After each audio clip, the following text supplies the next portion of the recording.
Well, there's no question that Israel's enemies, both internationally and in the United States, will portray Israel as an aggressor. And what they always do is they always want some type of equivalency. They feel that after being attacked by these terrorists in an unprovoked manner, with these double war crimes, that the number of that Israel should respond in a way so that the number of casualties is exactly equal.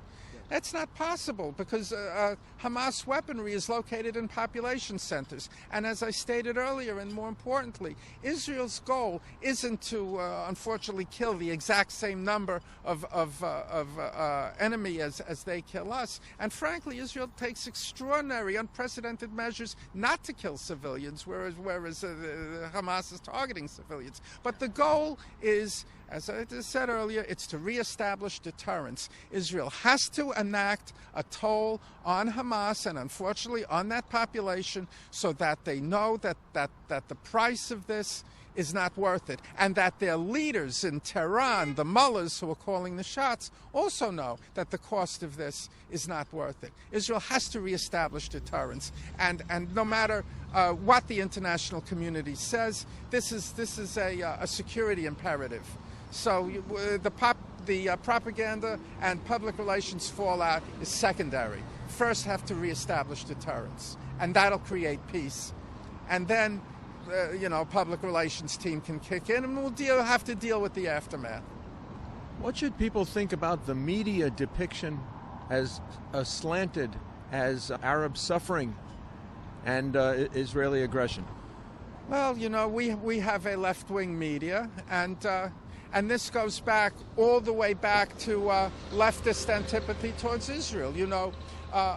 To put it very crudely, Israel is too capitalist, too successful, and too white, although it really isn't, but it's viewed as too white, for the tastes of most leftists. It's viewed as too European. It's used as a colonial intervention in an area where these Europeans don't belong, although the fact is, if you dig in the ground, any archaeologist will tell you there's plenty of archaeological evidence for continued Jewish presence on this land for 3,000 years. And the Bible will tell you this as well. But of course, the leftists don't like Israel because Israel is capitalist, successful, white, and let me also add pro-American.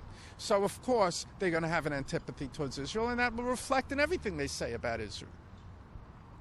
Do you think they're afraid of and I say that, do you believe that the media may be afraid of the Palestinian axis with the BLM movement?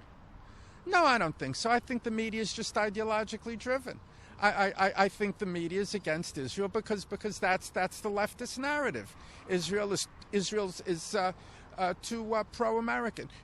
I remember when I was in college many years ago, and I picked up a copy of a newspaper from the CPUSA, the Communist Party USA, and it had a picture of a thuggish man with a little boy spitting. The man was labeled USA, and the little boy was labeled Israel, and the man says, "You're the spitting image of your old man." And I think the little boy was spitting at the United Nations or spitting at a Palestinian or something.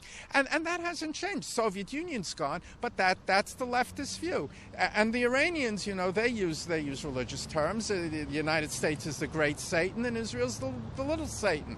And incredibly, there's this red-green ideological alliance. How Islam, which couldn't be a more retrogressive, Islamism, which is the political manifestation of Islam, couldn't be a more primitive, medieval, social and ideological construct, has made an alliance with Western progressives. What do they have in common? Only hatred of the United States and Western democratic ideals. And apparently this is enough to have solidified this red-green alliance, which is probably the most dangerous thing to the United States, to Christians and Jews throughout the world. This notion of socialism, it used to be anathema to Americans. Now, this current generation with social networks and social distancing, what concerns do you have that socialism may be becoming not only acceptable, but on the march? Well, unfortunately, academia was always leftist. My parents told me that during the Second World War, the professors at Brooklyn College weren't cheering on the United States Army. They were cheering on Uncle Joe and the Red Army. So Stalin. That's correct. That the savior of the world and of the Jews specifically was going to be Stalin. Interestingly, it was only Stalin's death that prevented a second Holocaust, that those train cars were ready to send Soviet Jews into Siberia. So it shows you how wrong they were. I think that the media has always been leftist. Unfortunately, now the Democratic Party is leftist.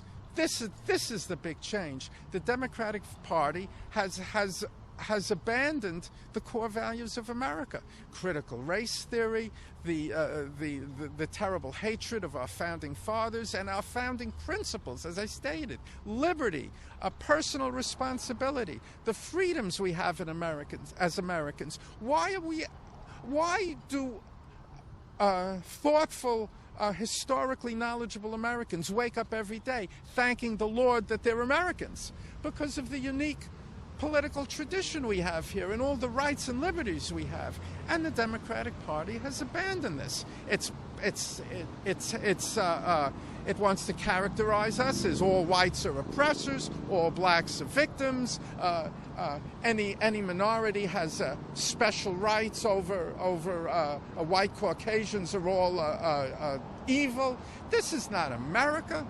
This is putting people into these groups and predetermining whether they're good or evil based upon these arbitrary groups. These are artificial constructs, artificial ideas designed merely to fragment and destroy our society. And terribly, the Democratic Party has adopted some of this, because the most radical wings, including out-and-out traitors to the country like Tlaib and Omar and AOC, these people, they should be tried for sedition, honestly. They shouldn't be in Congress. And nobody says anything because Schumer and Pelosi, the Medicare crowd over there, is intimidated by these people. And this is also frightening. The Democratic Party seems to have abandoned America. It's abandoned American values. And the American people really, if they want to live in America, they better abandon the Democratic Party.